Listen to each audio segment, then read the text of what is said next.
Minsan nang nawala ng ama si Kristen Reyes, ito'y matapos pumanaw ang kanyang biological father na kung saan ay matagal na hindi nakasama ni Christine. Nang pumanaw ito ay dun lamang niya nalaman na matagal pala siyang hinahanap ng kanyang ama. Iyon ay panahon ng pandemic na kung saan first time niyang nakausap ang biological father nito. Nung pumunta siya sa Zamboanga para bistahin ay yun din ang araw na pumanaw ang tunay na ama ni Kristen Reyes. Sa mga nagtatanong, si Kristen Reyes at Aram Mina ay magkapatid sa ina. Ang kanilang ina ang pinagmanahan nila ng kagandahan. Actually, ang mga ama nila ay mga gwapo din, kaya naman walang pagmamanahan ng hindi magandang muka sila Ara at Christine. Kitang-kita ang kanilang kagandahan dahil na rin sa kanilang pinagmanahan. At 2 hours ago, sa Instagram ni Kristen Reyes ay binahagi niya ang malungkot na balita. Dahil ang taong nagpalaki sa kanya ang nagmahal bilang isang tunay na anak ay pumanaw na. Sa kanyang Instagram, narito ang pahayag ni Christine.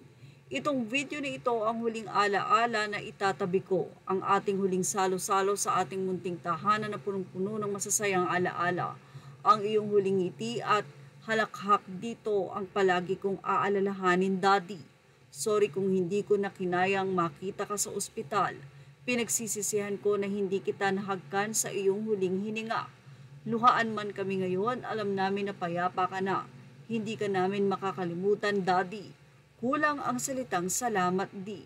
Bagkos ako'y lubos at taus-pusong nagpapasalamat sa pagbusog mo sa akin sa amin ng pagmamahal, paggabay at pag-aruga.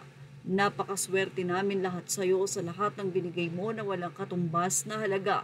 Ikaw ang tunay na kayamanan.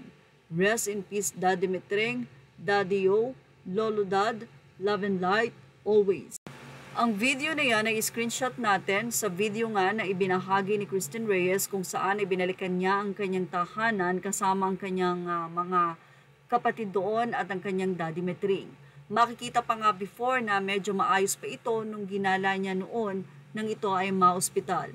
Pero sa pangalawang video nga ay tila pumayat na ang kanyang Daddy Metreng at medyo hindi na nga ito nakakakilos ng tama. Nanawagan pa nga itong si Kristen Reyes ng paupahan na malapit sa santol at ito po ang panawagan niya before, pero ngayon nga ay pumanaw na ang kanyang adopted father. Well, taus-puso po ang aming pakikisimpatya sa buong pamilya at yan ang ating Showbiz Snap update. Images are all credit to the rightful owners.